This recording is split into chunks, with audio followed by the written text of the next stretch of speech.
Alors on va commencer. Donc merci à tout le monde d'être présent ce matin pour ce webinaire donc dédié aux investissements dans la foodtech européenne ainsi qu'aux opportunités post-Covid en Europe. Alors juste un petit point, on va dire pratique. Si vous avez des questions à poser, utilisez l'outil donc de Q&A dédié et non pas le chat. Ça nous permet de mieux trier les questions. Euh, donc, ce matin, donc on va traiter de ce sujet de la foodtech pendant 1 heure ensemble. Dans un premier temps, Mathieu Vincent, donc cofondateur de Digital Food Lab, va vous présenter les conclusions du rapport que nous avons publié il y a quelques semaines sur le sujet. Rapport fait avec nos partenaires, donc KI Partners, Vitagora, Utopia et Nestlé. Et dans un second temps, nous aurons deux échanges, deux tables rondes. Le premier sur la transformation des entreprises traditionnelles de l'agroalimentaire, donc avec Marc Jewell, Communication Manager au pôle de compétitivité agroalimentaire Vitagora, avec également Christophe Burtin, associé Food and Retail du cabinet de conseil en stratégie KI Partners. Et enfin, le deuxième échange donc sur l'implication des grands groupes dans les startups en tant qu'investisseurs ou acquéreurs, avec Camille Kibritz, fondatrice et directrice des investissements du fonds Utopia, et Samuel Barouk, directeur marketing digital et e-commerce de Nestlé France. Donc tout de suite, je vais laisser la parole à Mathieu qui va nous faire donc présenter les conclusions sur le rapport et ça sera suivi d'une période de questions-réponses. Donc, si vous avez des questions, n'hésitez pas à les indiquer dans l'outil dédié.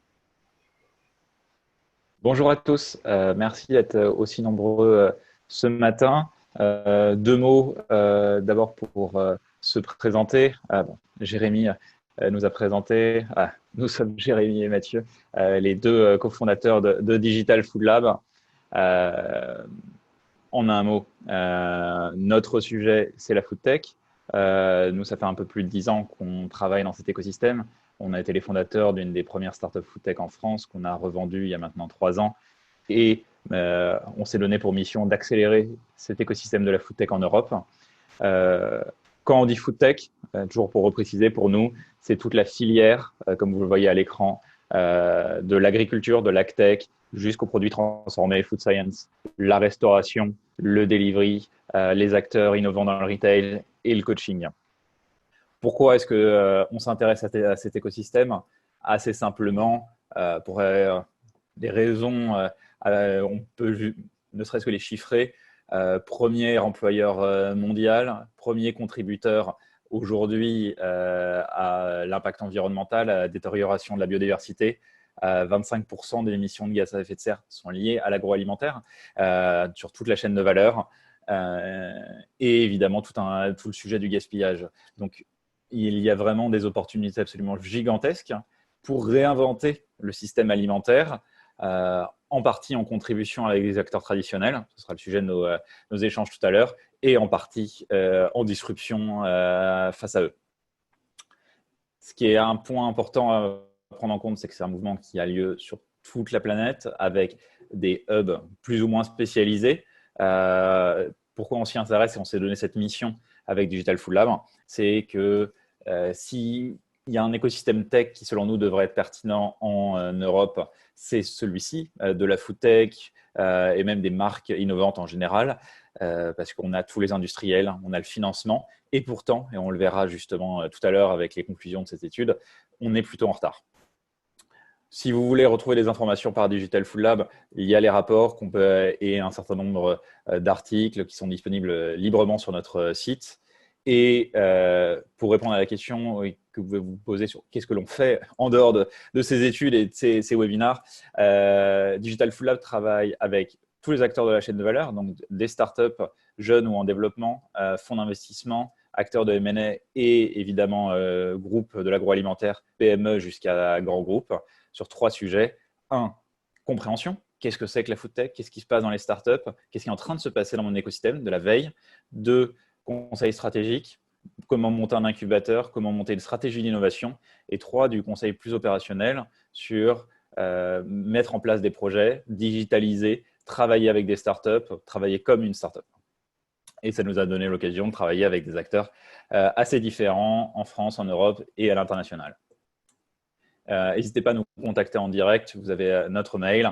Et si beaucoup d'entre vous êtes là, c'est que vous suivez notre newsletter. Le meilleur moyen de nous rendre service aujourd'hui, c'est de le partager autour de vous à toutes les personnes que vous pensez pouvoir être intéressées par ces contenus. Donc, vous l'avez peut-être vu, on a publié récemment un rapport avec nos partenaires sur les investissements dans la food tech en Europe. Les conclusions, pour les reprendre assez rapidement, sont assez simples. En 2019, on a observé une croissance assez forte des investissements, même très forte à l'échelle européenne. Ça, c'est le point positif, c'est un peu la partie en bleu. Il y a un point plus négatif, c'est on voit un ralentissement du nombre d'investissements, nombre de deals. Donc ça, c'est la courbe en gris. Autre point que j'ai mentionné tout à l'heure, c'est que même si on a une croissance, si on la met à l'échelle des investissements à l'échelle mondiale, en fait, on ne suit pas forcément le rythme de croissance à l'échelle mondiale. Donc, ce que vous avez en gris, c'est les investissements dans la food tech au niveau global, tous ces domaines que je vous ai présentés, de l'agriculture connectée, nouvelles protéines, jusqu'au delivery, qui prend une bonne part des investissements. Et en bleu, vous avez la part européenne. Vous voyez, on est 14%, et donc on est entre 10 et 15% selon les années. Point positif, ce que l'Europe et les investissements dans la food tech en Europe ont été très longtemps dominés par un petit groupe que vous avez ici à droite de Licorne, une startup valorisée aujourd'hui plus d'1 milliard, qui représentait dans les investissements la part en bleu, donc qui représentait la plus grosse partie seulement ce groupe de 7 startups. Ce qu'on observe aujourd'hui, et c'est le point très positif, c'est une nouvelle génération de startups, de nouveaux leaders pour demain. Et d'ailleurs, on les retrouve quand on regarde qui sont les startups qui ont reçu le plus de financement en 2019. On voit toute une série de nouveaux noms. Alors les connus, Deliveroo, Glovo, puis des acteurs qui sont peut-être moins connus en France et qui sont assez intéressants à creuser. 4 exemples non français, on verra ensuite un Focus France, assez intéressant à regarder et que je vous invite par curiosité intellectuelle à regarder, qui sont peut-être les 4 leaders de demain en Europe. En bas à gauche, Choco, donc une application qui est en train de digitaliser, de disrupter le marché des grossistes en connectant directement les suppliers à la restauration et au business de l'hospitality. À côté, à droite, une application Picnic, donc une startup hollandaise qui a levé 350 millions d'euros en tout et qui est en train de reconstruire une infrastructure de supermarché, donc complètement avec un modèle extrêmement intéressant sur le delivery. En haut à droite, Matsmart, un supermarché, encore une startup qui a réinventé la distribution en Suède avec un concept très simple et super intéressant aujourd'hui qui réutilise tous les invendus. Dernière minute, etc. Donc, vraiment en flux tendu. Et puis, les produits que des marques dont elles veulent se débarrasser parce qu'il y a eu un changement de packaging, etc. Et en haut à gauche, peut-être le sujet qui a ma préférence aujourd'hui, qui est l'équivalent des Deliveroo Uber Eats, mais pour les courses. Vous commandez sur Supermercato 24, c'est en Italie, en Pologne, peut-être bientôt en France. Vous commandez vos courses comme si vous étiez sur le site du distributeur, mais en fait, c'est un indépendant qui va aller faire les courses pour vous. Donc, ils ont reconstruit une infrastructure par-dessus le supermarché et ça pose beaucoup de questions parce qu'évidemment, ils transforment le supermarché en simple entrepôt pour indépendants. Et donc, tout un tas de questions à se poser sur les futurs de la distribution. Ce qui est intéressant de regarder, c'est la répartition des investissements où on voit que si on a un écosystème qui est assez équilibré à gauche et au milieu entre nombre de startups, nombre de deals, on voit qu'il est beaucoup moins dans les montants investis et qu'il y a un focus extrêmement fort en Europe sur le delivery, toujours présent, et sur l'agriculture. Ce qu'il faut noter, c'est que ce focus sur le delivery, il est en train de passer de 100% le restaurant de delivery, donc les Deliveroo, Uber Eats et leurs équivalents, vers la distribution, donc des startups qui réinventent la distribution, comme en France, vous connaissez peut-être La Belle Vie. Voilà, ce genre de startup, j'ai cité Picnic, Supermarketo 24, Matsmart, Mathem, Colonial en Norvège, des startups qui ont levé aux alentours de 100 millions chacune. Et parce que l'Europe, contrairement évidemment à d'autres marchés, en l'Inde, la Chine, les États-Unis, n'est pas tout à fait unifiée. Et du coup, c'est intéressant de regarder comment ça se passe pays par pays. Ce qu'on voit, c'est des vraies disparités qui ne sont pas des répartitions uniformes en fonction de la population ou de la richesse.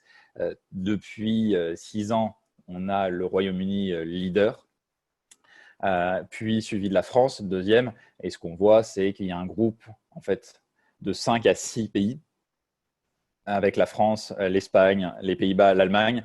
Et quelque chose que nous, on trouve extrêmement intéressant, c'est vraiment le groupement des pays nordiques, si on prend les 4 pays, qui finalement forment un écosystème qui est au niveau quasiment de celui de la France en termes de diversité, donc qui est vraiment intéressant à regarder. En parlant de la France, vraiment en descendant un petit peu plus dans le focus, j'allais dire, le mouvement a été le même, donc il a suivi de la même ampleur. On voit quelque chose de plus uniforme, donc, parce que l'écosystème a démarré un peu plus tard en France, donc il y a toujours une forme d'accélération, et on retrouve ce phénomène d'une diminution du nombre de deals. Et juste une comparaison rapide entre à droite l'Europe, avec au milieu le nombre de deals, et dans la roue externe les investissements en montant. Et puis à gauche, la même chose pour la France. On voit que si le focus européen, il est très delivery en montant, il y a cette question, où sont les startups delivery en France? En tout cas, elles ne sont pas financées, en tout cas pas par de l'investissement, et souvent elles sont acquises par des grands groupes avant d'atteindre des stades de financement. Et on voit un focus français très fort sur les startups B2B de la restauration et B2B de l'agriculture. Donc toujours ce focus français très B2B. Et de la même manière, quelques exemples de succès en cours en France et de startups qui seront peut-être les leaders de la foodtech de demain en France, avec Swile, que vous avez peut-être, dont vous avez peut-être entendu parler cette semaine, concurrent d'Edenred, Sodexo sur les tickets restaurants, qui a levé 70 millions cette semaine, Tiller avec ses logiciels de caisse, Paddy, des robots pizza avec aujourd'hui un restaurant déjà installé à Val d'Europe à côté de Disney, Feed et ses compléments de repas, et Insect avec de la farine animale faite à partir d'insectes. Donc vraiment, et évidemment c'est une illustration avec quelques startups, mais ça montre aussi ce focus très orienté B2B avec l'exemple de Feed comme contre-exemple B2C, ce qui est plutôt rare en France. Évidemment, c'était d'ailleurs une des difficultés de ce rapport, c'est on l'a réalisé sans prendre en compte au début le Covid, parce que voilà, on avait terminé notre étude en mars, puis est arrivé le confinement. Donc évidemment, ça pose des questions et c'est assez difficile de dire on s'arrête là et on voit que ça monte en 2019 et c'est génial. Et il arrive cette crise qui remet en question un certain nombre de choses et qui nous amène à nous demander quel peut être son impact, positif ou négatif, sur les différents segments de l'écosystème. Assez rapidement, si on regarde les 6 catégories de la foodtech, les impacts sont quand même assez différents. Si on essaie de se demander comment est-ce que cette crise peut valider ou invalider des tendances qui étaient déjà en cours. Par exemple, si on prend l'agtech, donc les startups travaillant à réinventer la ferme, ou à rendre les fermes actuelles plus productives, ce qu'on voit aujourd'hui, c'est que notamment, et ça pousse dans un certain nombre de pays, très particulièrement en France, cette envie d'autonomie, d'indépendance alimentaire, de rapprocher la production du lieu de consommation. C'est une forme de validation pour des fermes urbaines ou des fermes de nouvelle génération. Mais par contre, ça valide aussi des modèles qui sont déjà plus sur de la productivité et du at scale, qu'on voit plus aux États-Unis que ce qu'on peut observer aujourd'hui, en tout cas en France, ou même de manière générale en Europe. Ça valide aussi l'intérêt pour des nouvelles sources de protéines qui limite la nécessité, la dépendance à l'élevage et comme on a pu le voir, certaines problématiques avec les abattoirs. Dans les nouveaux produits Food Science, on voit qu'il y a eu des vraies difficultés, beaucoup de startups qui soutenaient leur croissance uniquement par des investissements massifs en acquisition, qui ont connu une période assez difficile.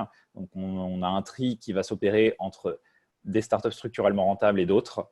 Et évidemment, cette crise a validé et accéléré la transition vers des substituts à la viande qui ont vraiment décollé, qui ont très bien fonctionné pendant cette crise et qui ont montré qu'ils étaient devenus des ingrédients du quotidien pour beaucoup de familles. Et de l'autre côté, sur toute la partie retail, évidemment, il y a un vrai besoin d'accélérer sur la logistique, sur la logistique autonome.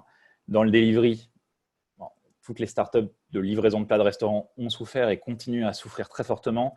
Les startups qui fournissent du service aux restaurateurs sont aussi encore en souffrance, avec des chutes de 50 à 70% toujours sur leur activité. Et par contre, de l'autre côté, tous les acteurs qui ont investi sur des cloud dark kitchen ont un avenir potentiellement brillant devant eux s'ils arrivent à bien exécuter leur modèle. Et pour terminer, le domaine du coaching qui finalement n'a pas forcément connu ou été très impacté. Et je pense que les consommateurs reviendront à leurs usages traditionnels dans quelques mois et sans forcément d'impact sur cet écosystème.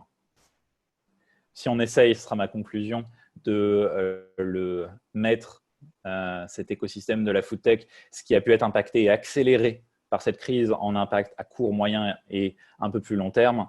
Ce qui se passe maintenant, c'est vraiment une accélération sur cet écosystème plant-based, donc toutes les startups d'alternatives aux protéines végétales qui ont été validées, qui pour les meilleurs ont connu une énorme croissance et qui maintenant doivent se déployer de manière industrielle à l'échelle mondiale.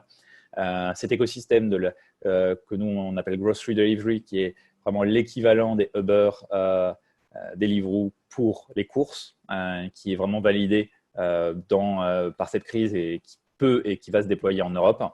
À très court terme, des écosystèmes qui sont en construction, les fermes urbaines, urban farming, mais at scale, encore une fois, donc celles qui sont comme dans la photo en exemple, celle de Plenty, on est sur de la production industrielle, mais en ville.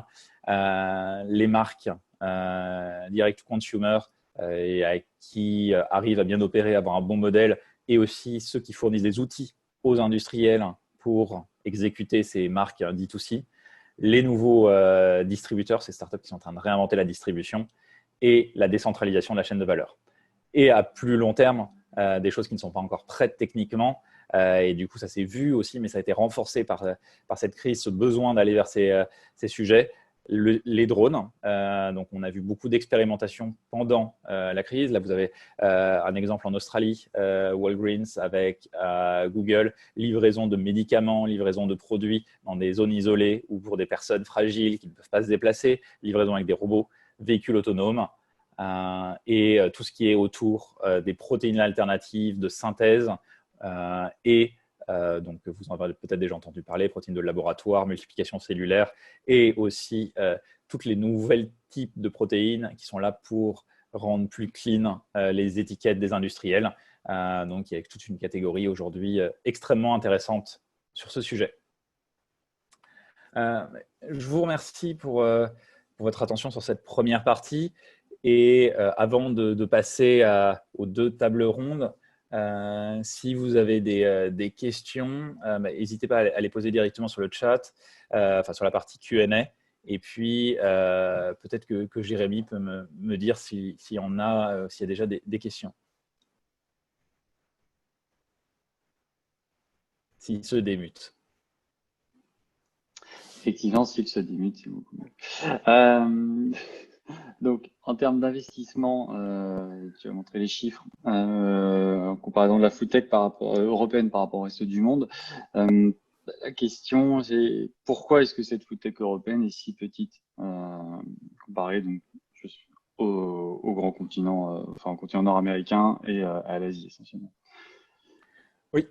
Ce qu'il faut comprendre si on fait un camembert des investissements à l'échelle mondiale, ça va être 49-50% États-Unis, 15-20 Chine, 15, 10-15 Inde, 10-15 Europe et le reste. Dans le reste, avec peut-être 3-4 pour Israël dedans.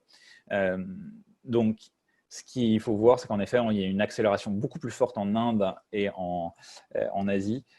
Une des raisons, en tout cas qui nous les permet de l'expliquer, c'est que là aussi la masse des investissements a été concentrée sur des choses comme dans le delivery, des startups de livraison, etc., qui étaient sur des pays et continents.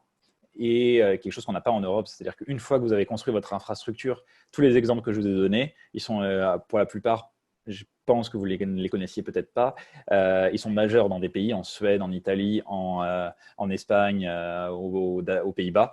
Et alors ensuite, comment est-ce qu'on fait pour passer dans un autre pays? Il faut tout recommencer. Et c'est une des difficultés de l'Europe, et c'est valable pour le delivery, mais c'est aussi valable pour les produits. Ce sera une discussion qu'on aura peut-être d'ailleurs tout à l'heure avec le deuxième panel. C'est comment est-ce qu'on passe à l'échelle. Donc, c'est une des raisons, c'est que les investisseurs ont aussi parfois raison de ne pas investir plus, c'est qu'il est difficile de croître en dehors de d'échelle nationale. Merci. Très rapidement, tu as parlé des dark kitchen. Est-ce que tu peux définir ce qu'est une dark kitchen? Alors, c'est un sujet compliqué parce qu'il y a, en fait, il y a plein de modèles économiques et du coup, souvent les mots sont employés pour désigner des choses différentes. En tout cas, et nous, on n'a pas forcément encore, on sait même entre nous, défini comment est-ce qu'on voulait appeler chaque sujet. C'est en tout cas toute une chaîne de valeur qui est en train de se réinventer où on va avoir des personnes qui, par exemple, il y a une entreprise qui s'appelle Cloud Kitchen, donc ça ne facilite pas forcément les choses, qui louent qui construit puis loue des espaces de cuisine à des restaurateurs qui le veulent pour qu'ils puissent aller opérer sur Deliveroo, Uber Eats, Delivery Hero, Takeaway, etc. Donc, on a des acteurs immobiliers. Ce que fait Deliveroo, d'ailleurs, ils ont eux-mêmes construit des cuisines et les louent à d'autres pour qu'ils les opèrent. On a des startups en Europe aussi qui prennent des espaces dans les centres-villes, construisent des cuisines dans lesquelles ils vont opérer 4-5 marques complètement virtuelles et ensuite les mettre uniquement sur ces plateformes de livraison. Donc, eux sont plus des opérateurs de marketing et un peu culinaire de nouvelles marques. Et on a encore des modèles encore autres, notamment en Allemagne, où on a des acteurs qui vont construire une identité de marque. Vous pouvez aller voir par exemple Eat Clever.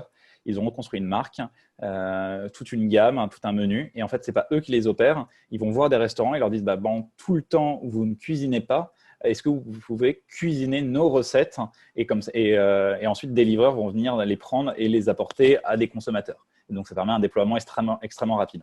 Donc, tout ça pour illustrer seulement avec ces 3 modèles que derrière Dark ou Cloud Kitchen, on peut mettre des choses très, très différentes et que c'est un modèle vraiment encore en invention et en structuration. Très bien. Alors, une dernière question, parce que le temps passe. Les conséquences du Covid sur la livraison, selon toi, si on prend d'un côté les supermarchés, quel impact sur peut-être la livraison de produits? Est-ce que les supermarchés vont se mettre aussi à livrer des plats? Et quel impact ça peut avoir à terme pour ce secteur, à la fois en termes d'emploi, en termes de transformation des magasins en entrepôts, etc. Là, j'ai réuni plusieurs questions en une seule. Mais voilà. Ok. J'allais dire, bon, il y aurait un travail considérable à faire pour répondre à cette question avec une réponse un peu concise. Ce qu'on peut dire, c'est qu'on voit des retailers. Par exemple, aux États-Unis, vous pouvez regarder Kroger, qui est un des 3-4 retailers nationaux, qui a fait un partenariat avec une entreprise de Cloud Kitchen pour que quand les consommateurs ajoutent leurs courses au panier en ligne, ils puissent ajouter aussi des plats au nom de Kroger. Donc, ça, c'est quelque chose qu'on entend. J'entends beaucoup de gros retailers qui disent « Ah, ça va être l'avenir de l'hypermarché. On va transformer des espaces pas ou plus très utiles en lieu de cuisine. » J'ai tendance à ne pas y croire, tout simplement parce que l'hypermarché, il sera toujours trop loin des lieux d'habitation et le principal problème reste le coût de la livraison. Donc, sûrement qu'on va voir une forme d'intégration dans notamment peut-être les super, les zones qui sont en banlieue proche pour aller vers de la livraison et avec des plats au nom des distributeurs. Et donc, certains vont switcher vers cette logique de plat. Mais encore une fois, c'est quand même pas le même métier de vendre des courses et de vendre des plats de restauration. Et d'ailleurs, ça se voit dans l'autre sens quand des acteurs comme Deliveroo et autres essayent de livrer des courses. Pour l'instant, en tout cas, on ne voit pas de succès majeur. Très bien. Bon, merci Mathieu. On va arrêter là pour cette partie introduction sur les chiffres de la FoodTech. Il reste des questions dans le chat. On ne va pas prendre le temps de répondre à tous. On essaiera d'y répondre manuellement. Je vais passer on va passer à Marthe et Christophe. Si vous êtes là, vous allumez vos micros et caméras. Voilà, très bien. Est-ce qu'on vous entend? Est-ce que vous nous entendez? Bonjour à tous. Je vous entends. Oui. Très bien, parfait. Ok, Voilà. je vais vérifier que le son était bon. Donc merci à vous deux d'être présents. On va parler ensemble de la transformation des entreprises traditionnelles de l'agroalimentaire. Alors tout d'abord, je vais me présenter en quelques mots. Donc Marc Jewell, Communication Manager chez Vitagora, le pôle de compétitivité agroalimentaire des régions Bourgogne-Franche-Comté et Île-de-France. Pôle qui a pour mission de faire de l'innovation un levier de croissance sur les marchés alimentaires à forte valeur ajoutée, localement et à l'international. Et donc également Christophe Burtin, donc qui est associé Food and Retail chez KA Partners, cabinet de conseil en stratégie. Aujourd'hui, avec plus de 500 consultants et 15 bureaux dans le monde, pour lesquels les produits de grande consommation, particulièrement l'alimentation et le retail, représentent 50% de l'activité du cabinet en France. Alors, on va rentrer tout de suite dans le vif du sujet.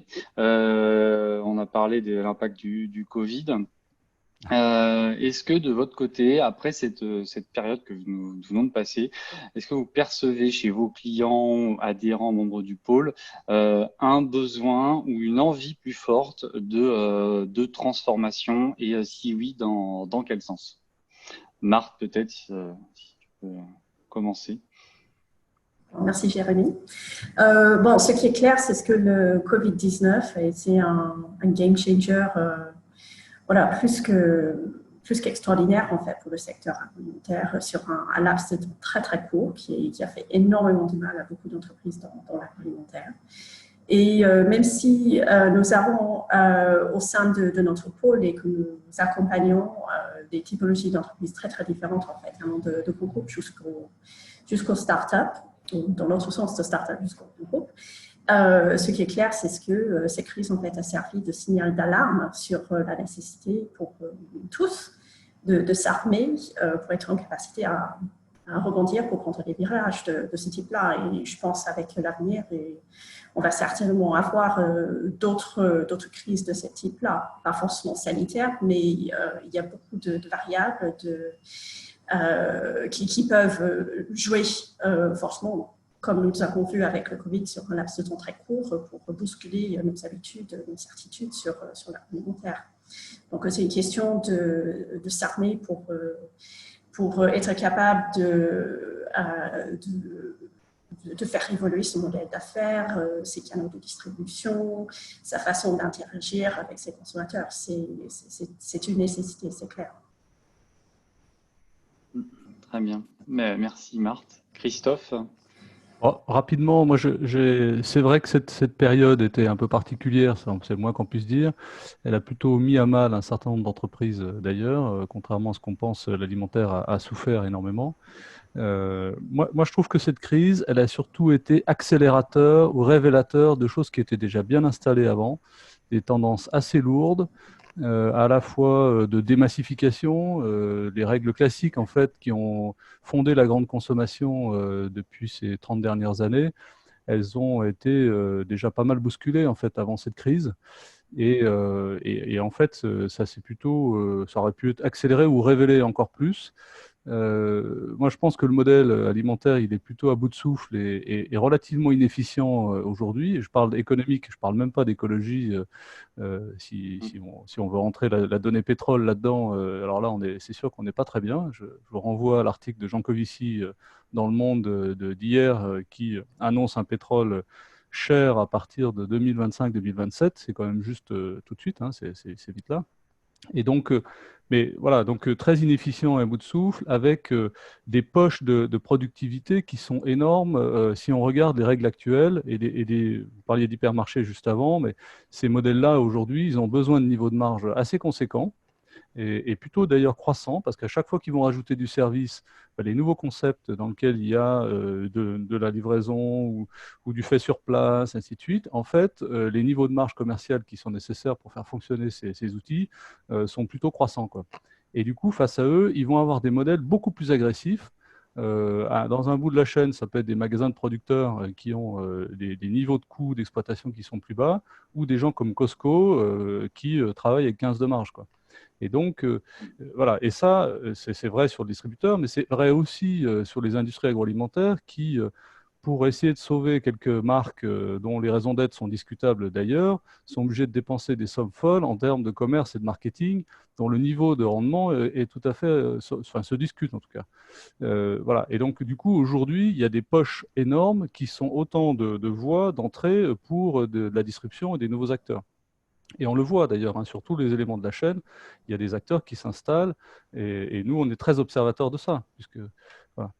Et accessoirement, Kea accompagne pas mal de startups sur l'ensemble de la chaîne, que vous avez des gens que vous avez cités, que ce soit dans le local, que ce soit dans les fermes verticales. Voilà. Donc c'est vrai que ça, c'est un point qu'on regarde beaucoup.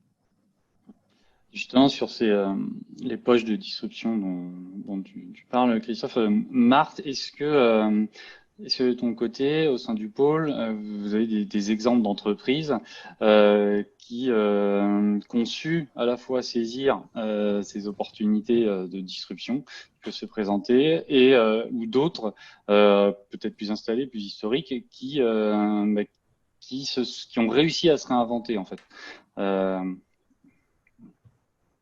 Se réinventer pendant la crise, il y a quelques cas isolés. Par contre, ça reste des cas isolés, il faut le dire.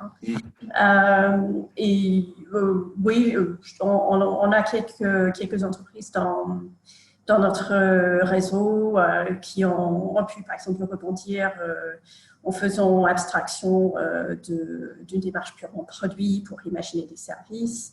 En utilisant leurs outils industriels pour servir d'autres marchés, d'autres types d'offres, en fait, surtout par exemple ceux qui étaient très très fortement impactés par l'effondrement du secteur de la restauration collective.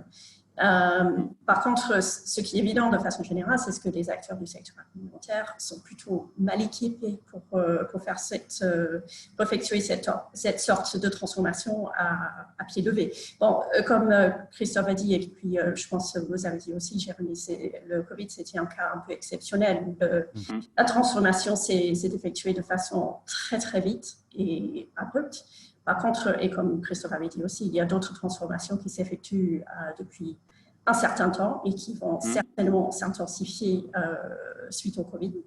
Donc, c'est plus urgent que jamais, en fait, pour les entreprises agroalimentaires à s'équiper, à regarder vers l'avenir et savoir comment ils vont, en fait, se transformer pour se réinventer, pour faire face à ces risques.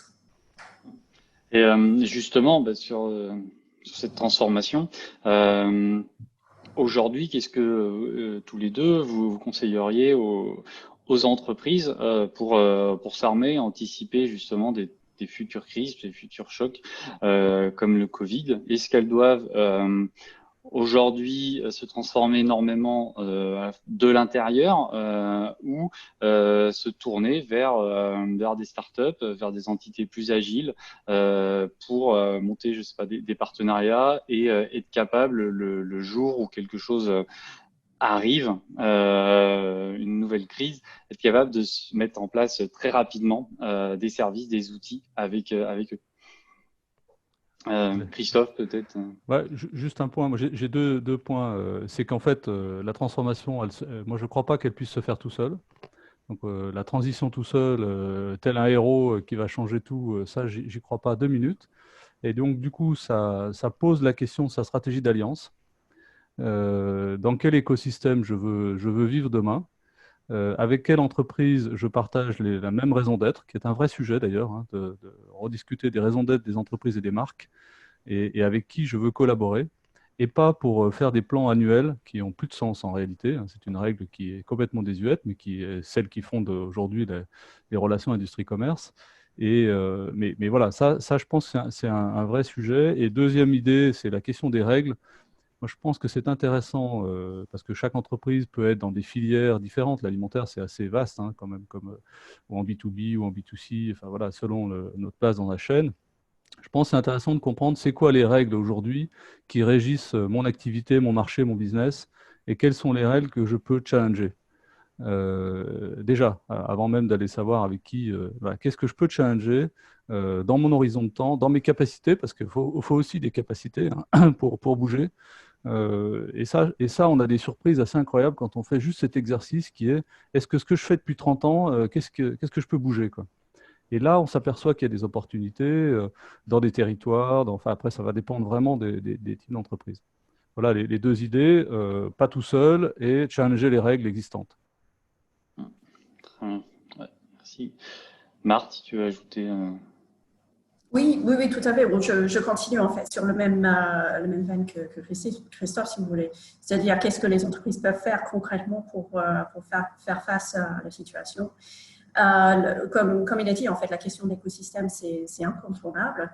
Après, je dirais, je vais juste ajouter deux choses. La première chose, c'est la question d'outils et notre méthodologie, en fait, comme il a dit, pour challenger le modèle d'affaires, challenger les habitudes, les idées reçues, les certitudes par rapport à son activité.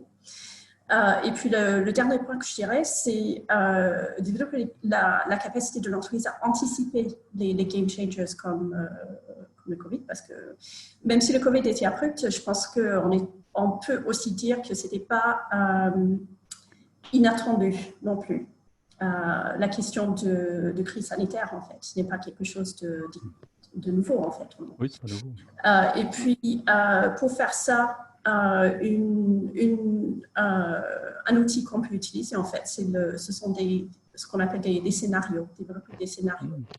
Et Vitacroix, on travaille depuis 3 ans avec Berkeley School of Business pour développer, en fait, des outils d'identification de ce qu'on appelle des variables pivots, et puis de les combiner dans différentes manières pour pouvoir identifier des scénarios d'évolution de l'environnement dans lequel les entreprises agissent, pour pouvoir s'armer, en fait, pour développer une stratégie pour soit saisir des opportunités, soit faire face à des risques et identifier des faiblesses dans leur modèle d'affaires actuel.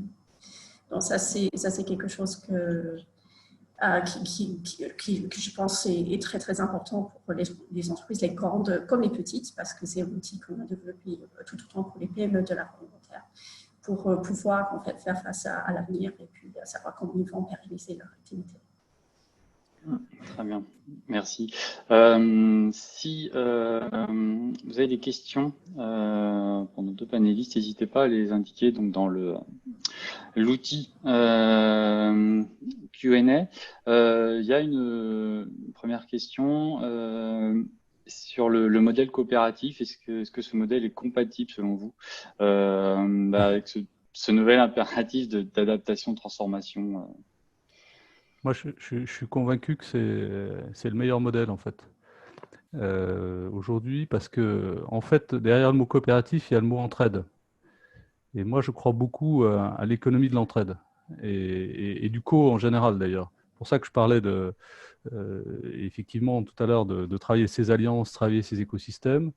L'entraide, la solidarité, au sens y compris économique du terme, et pas que social, hein, me paraît fondamental. Le seul point, c'est que pour la France, les coopératives agricoles, c'est quand même pas loin de 50% de l'alimentaire en France, donc c'est pas un détail, quoi, quand même. Et elles sont à la fois agriculteurs jusqu'à la transformation, hein, elles sont bien aussi industrielles. Et c'est elles qui travaillent dans les territoires aussi. Et donc c'est un outil essentiel, mais qui a besoin de se réformer parce qu'il n'y a pas plus concurrent que deux coopératives entre elles. Donc la coopération, il faut d'abord coopérer entre elles, ce qui les rendrait beaucoup plus forts globalement, quoi, notamment sur les questions de filière.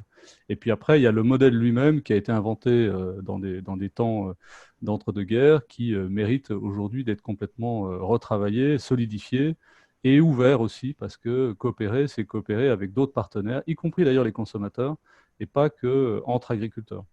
Donc il y a une question d'ouverture qui est à mener.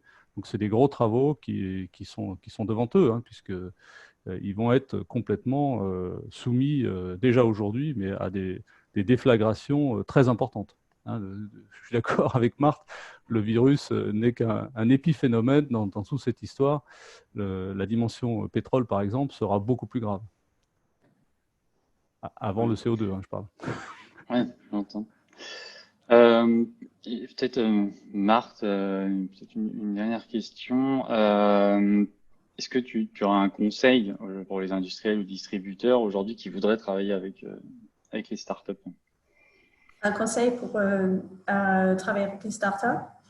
Bon, je pense que c'est d'abord une question de construction d'écosystèmes, de faire ça de façon stratégique. Donc, oui, de toute façon, travailler avec les startups, c'est une façon d'injecter l'agilité en fait dans les fonctionnements de l'entreprise. Mais je dirais peut-être avant de travailler avec les startups, c'est une question de travailler l'agilité dans l'entreprise.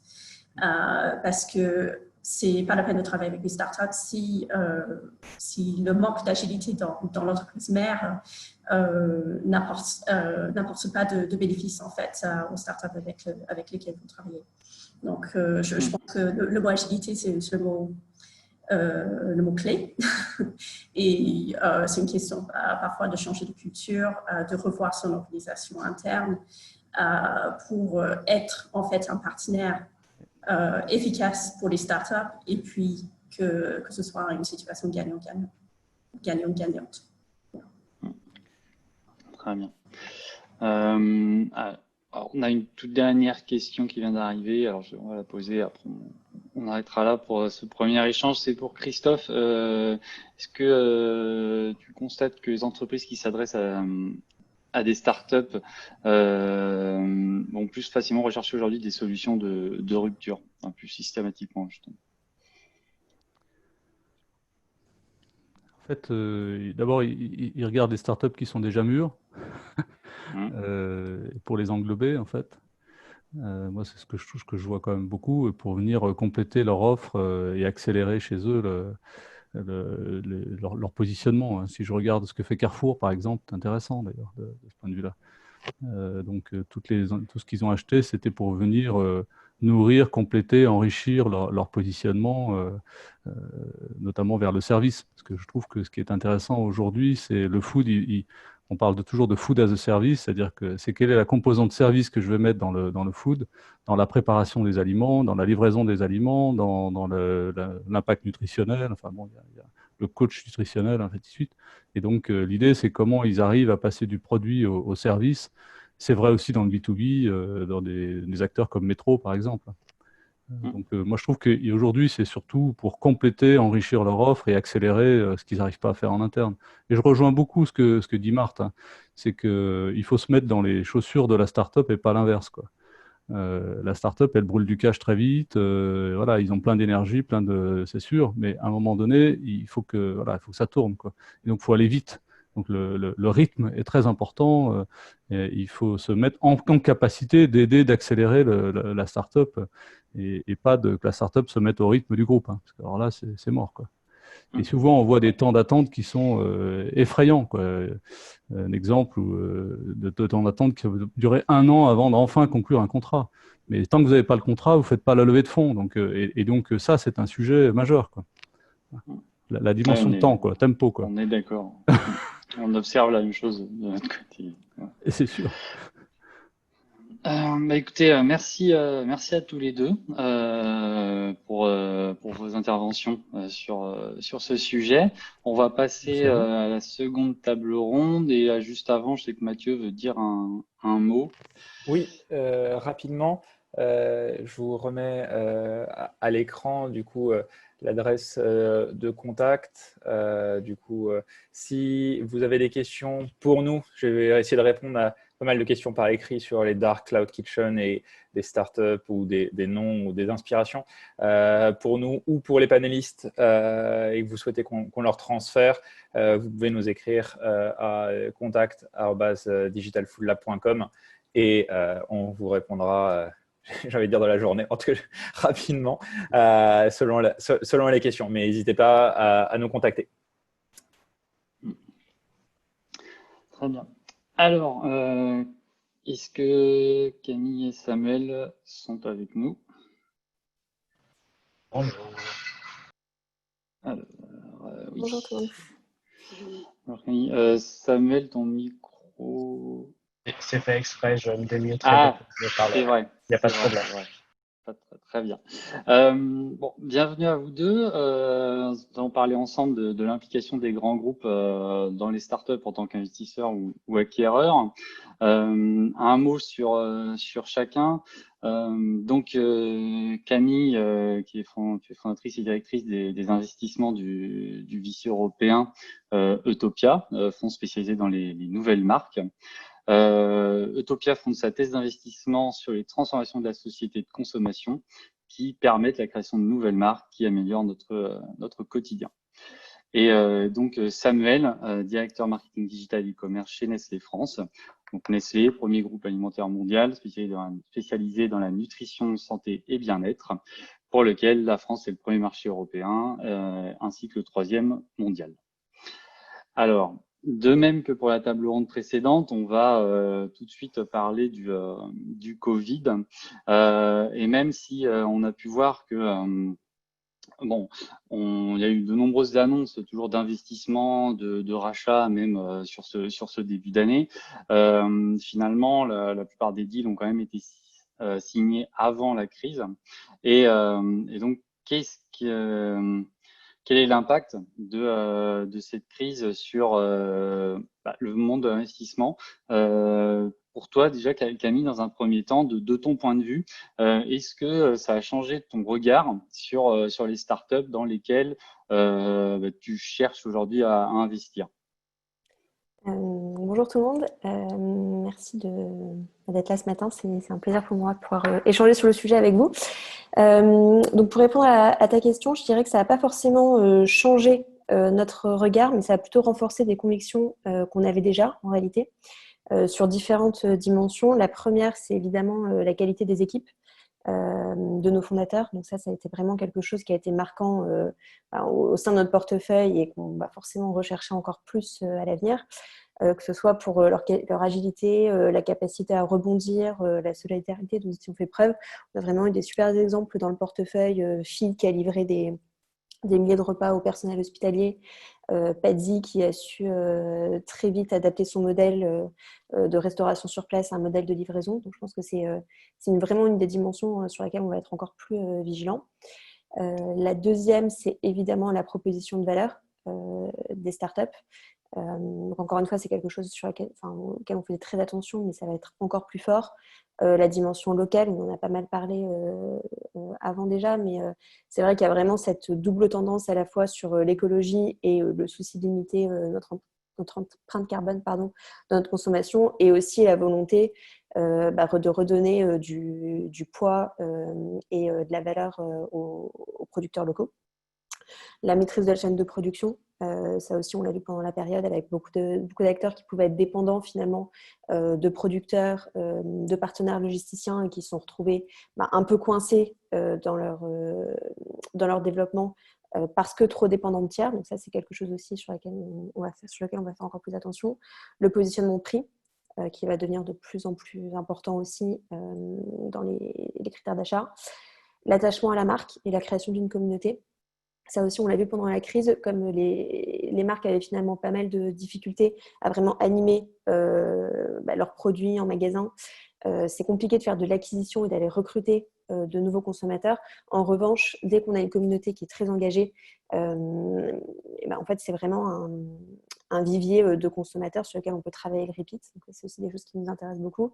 Et enfin, le modèle omnicanal, ou en tout cas la diversification des canaux de distribution, puisque ça aussi, c'est quelque chose qu'on a vu pendant la crise. Les marques qui étaient très dépendantes d'un seul canal ont forcément été plus pénalisées. Donc, par exemple, Ariane Co chez nous, qui était très distribuée et qui dépendait beaucoup de la restauration hors domicile et des cantines scolaires, forcément, s'est retrouvée plus impactée. Donc, a réussi à bien réadapter son modèle et à mieux travailler la GMS.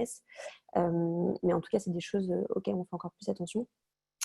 Donc la proposition de valeur au deuxième point. Le troisième point, c'est le modèle économique. Parce qu'on l'a dit aussi, c'était votre premier point en introduction sur les startups qui lèvent beaucoup et qui dépendent de ces capitaux pour survivre d'une certaine façon. Donc faire de plus en plus attention à avoir un modèle économique qui quand même assez rapidement montre sa rentabilité ou un bon chemin vers la rentabilité et une bonne gestion de sa trésorerie. Et enfin, le dernier point, on a vraiment aussi prêté attention à ça pendant la crise, c'est vraiment les relations qu'on construit avec nos startups et vraiment nourrir des relations de partenariat. Donc, on était vraiment là pour les aider à mettre en place un peu les bonnes pratiques pour bien gérer la crise, que ce soit sur les outils de com, les aspects très pratiques de chômage partiel, octroi de PGE, etc. Et ça, c'est aussi quelque chose sur lequel on va encore plus travailler. On l'a toujours beaucoup fait, mais ça va être renforcé. Merci. Samuel, de ton côté, est-ce que cette crise a changé le regard qu'un groupe comme Nestlé peut porter sur les startups, sur la façon de collaborer, sur les startups avec lesquelles collaborer également? Oui. D'abord, bonjour à tous. Merci effectivement de l'invitation et ravi de pouvoir échanger ensemble sur ce sujet. En tant que leader de l'agro chez Nestlé, on a un historique de plus de 150 ans d'innovation et l'innovation reste au cœur de nos préoccupations parce qu'on sait que ça vient substantier justement notre raison d'être d'amélioration de la qualité de vie et de contribution à un avenir plus sain. Et donc forcément, on porte une attention toute particulière au bon développement de l'écosystème foodtech, puisqu'on sait que c'est un fabuleux vivier d'innovation complémentaire à toutes les initiatives que l'on peut porter en interne directement. Donc pour répondre à ta question par rapport à ce regard vis-à-vis des startups, je pense qu'il y a deux aspects importants.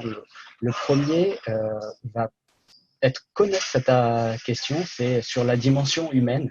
Je pense qu'il est évident que respect, bienveillance pour l'ensemble des entrepreneurs, ce sont les premiers mots qui viennent à mon esprit quand je pense à ce que la crise a renforcé. En fait.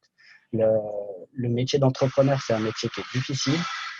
Quand tu as une crise comme ça qui passe, c'est encore plus difficile. Et j'ai quelques entrepreneurs avec lesquels j'entretiens une relation de collaboration assez proche.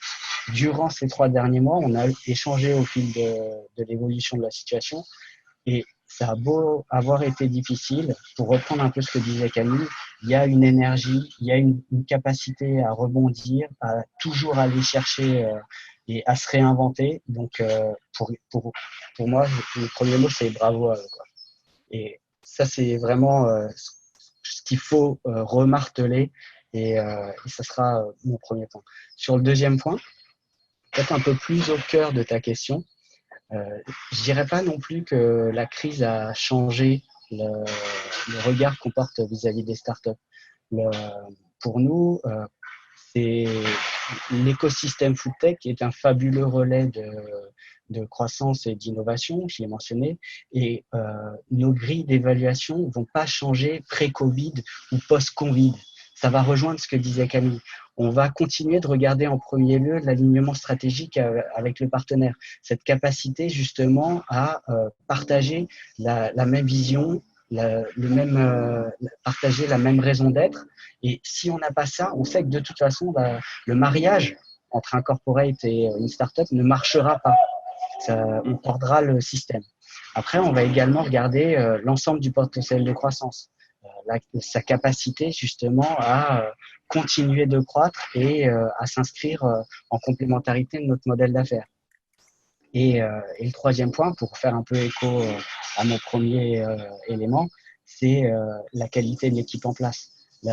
Une équipe de start-up, c'est au-delà des innovations technologiques, des savoir-faire industriels, etc. C'est avant tout une capacité humaine.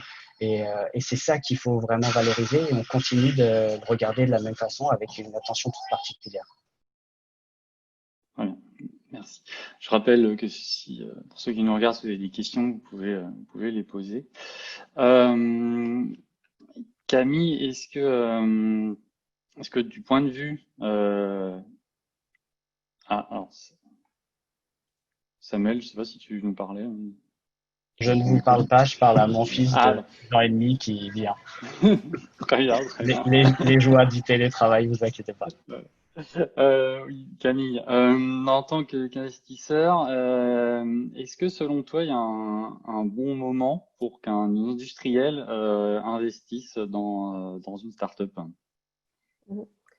Alors déjà, je rejoins le point de Samuel en intro de dire qu'il faut qu'il y ait un vrai alignement de vision entre l'industriel et la start-up, c'est effectivement la priorité. Et ensuite, je dirais 2 choses. Je pense qu'il faut pouvoir identifier des synergies assez fortes, et que ce soit vraiment un partenariat gagnant-gagnant pour le groupe et pour la start-up. Donc ça peut être sur plein de sujets différents, sur la distribution, sur le développement de produits, sur la production, sur le marketing, plusieurs choses en même temps, mais en tout cas, bien comprendre où est-ce qu'on peut créer des synergies. Donc, par exemple, chez nous, c'est une marque, alors c'est hors food, mais même cosmétique qui a fait rentrer Pierre Fabre au capital, avec à la clé un vrai accord de distribution. Et elles sont passées de 400 à 2000 pharmacies en quelques mois. Donc là, on voit tout de suite l'intérêt opérationnel. Et ensuite, la deuxième chose, c'est je pense qu'il faut que la start-up soit suffisamment mature pour réussir aussi à conserver son ADN, son organisation, son agilité, et pas se faire complètement absorber par l'industriel. Donc nous, évidemment, notre intérêt en tant qu'investisseur, c'est de pouvoir maximiser la valeur de la société et trouver le meilleur partenaire qui saura prendre le relais après nous. Donc il faut faire hyper attention si on fait rentrer un industriel au capital, de ne pas créer trop de dépendance vis-à-vis de la start-up, de pas empêcher cette start-up-là aussi, à un moment donné de son histoire, d'aller voir un autre industriel qui serait plus pertinent pour écrire la suite. Qui pourrait proposer aussi une valorisation plus importante. Donc, je pense qu'il faut faire très attention à ça.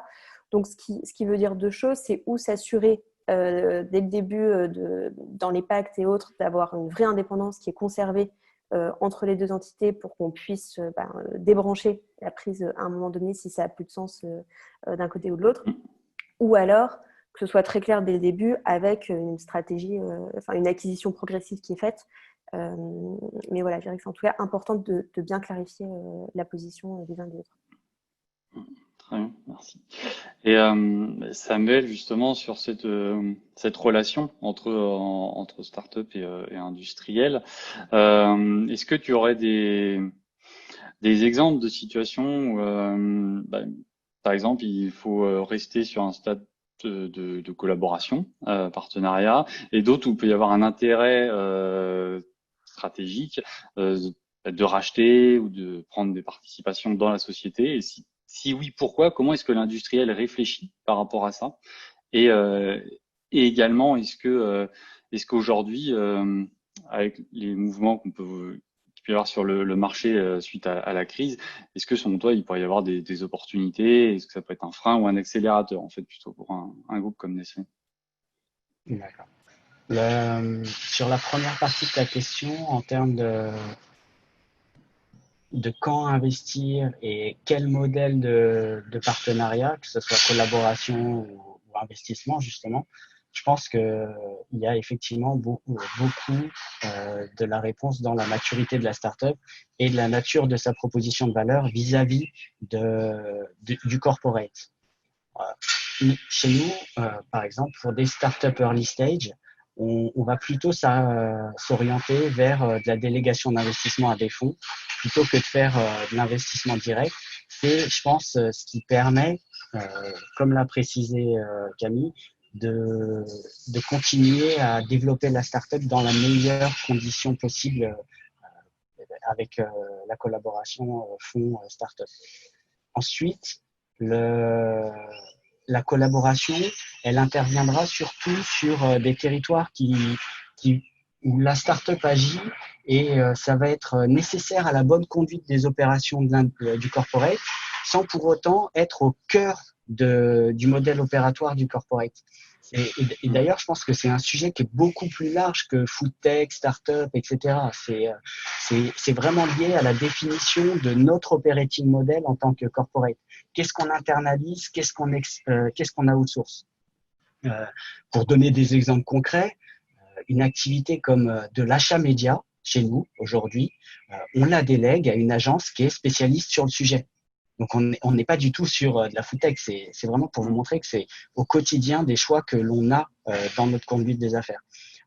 L'agence va nous apporter cette expertise et cette compétitivité sur ce sujet d'achat média. Un autre exemple, quand l'année dernière on a monté une pizzeria Buitoni sans salle de restaurant et livrée à domicile sur Paris, donc là on est un peu dans la définition de dark kitchen dont on a parlé tout à l'heure. La collaboration avec un acteur comme Deliveroo, elle a été naturelle. On n'a pas travaillé avec un acteur de la foodtech qui te permet de compléter ce modèle opératoire sans que aujourd'hui ça soit cœur de proposition pour Nestlé. C'est évident, on va faire appel à ce partenaire. Sur une acquisition, à l'inverse, je pense que la première chose qu'on va regarder, c'est la capacité à créer plus de valeur pour chacune des deux parties. Et ça va rejoindre le propos de Camille, je pense. Il y a des activités en fait qu'on a maintenues pendant la crise. Typiquement, on a confirmé un deal avec Vital Protein, spécialiste des compléments alimentaires à base de collagène. Et cette start-up, elle a un vrai savoir-faire technologique. Elle a une large gamme de produits qui vient en complémentarité de notre portefeuille. Et de l'autre côté, même s'il est prévu que les business restent pilotés de manière indépendante, donc ça c'est aussi important par rapport au point de Camille de dire qu'il faut que la startup puisse continuer de se développer, garder son ADN, etc. Là, dans le deal qu'on signe, les business vont rester pilotés de manière indépendante. La startup, elle, en signant ce deal, elle va pouvoir bénéficier de nos ressources en recherche et développement et de notre savoir-faire à déployer des marques globales dans plus de 150 pays, etc., etc. Donc là, on voit bien une complémentarité. Maintenant, tu avais une deuxième partie à ta question qui était plus sur la période Covid, pré-Covid, post-Covid et savoir si on la voyait comme un accélérateur ou un frein ou une opportunité par rapport à ces sujets d'investissement et de partenariat. Je l'ai mentionné, on n'a pas stoppé nos activités durant la période. On a confirmé le deal avec Vital Protein, par exemple. Sur notre analyse de la période, je pense que, alors, aussi paradoxal que ça pourrait paraître, la période, elle a probablement été positive. Elle a été positive dans sa capacité à nous faire revisiter nos approches en profondeur. Ça va faire écho à l'agilité, aux besoins d'agilité dans l'entreprise qui avait été mentionné par Marthe dans la première table ronde. Il y a des positions chez nous qui ont été remises en question et en résultante une vraie volonté d'ouverture encore plus importante à l'écosystème, une volonté d'aller encore plus vite et plus loin sur ces sujets. Du coup, quand on décrypte les attentes consommateurs, on les voit évoluer, on les voit se renforcer, on est forcément très attentif aux réactions du marché. On est convaincu que fort de ces changements côté consommateur, dynamique marché, on pense que au global, il y a une dynamique vertueuse qui est possible. Et pour autant, quand j'en parle avec Rita, alors Rita, c'est Rita Schreiby, la personne qui chez nous s'occupe de tous les sujets d'investissement avec la foodtech. Elle m'a dit, aujourd'hui, sortie Covid, on n'a pas encore vu le nombre de dossiers reçus augmenter. Et Camille pourra certainement compléter si besoin. On pense que les semaines qui vont arriver vont être assez déterminantes justement sur l'arrivée du flux de deal avec en fait ces semaines auront laissé le temps au fond de finaliser les différentes revues stratégiques qui doivent probablement être en cours ou en processus permanent. Par ailleurs, sur des typologies de sociétés telles que des sociétés familiales qui peuvent aussi nous intéresser sur des stratégies d'investissement, on pense que ça leur laissera le temps de statuer sur leurs besoins éventuels de financement et sur leurs approches éventuelles, partenariales, investissement, acquisition. Et voilà, on se dit que dans quelques semaines, on en saura un peu plus. Ouais. Est-ce que justement, Camille, tu veux ajouter un mot là-dessus sur le flux de dossiers que tu vois? Est-ce qu'il y a eu une baisse, une augmentation maintenant?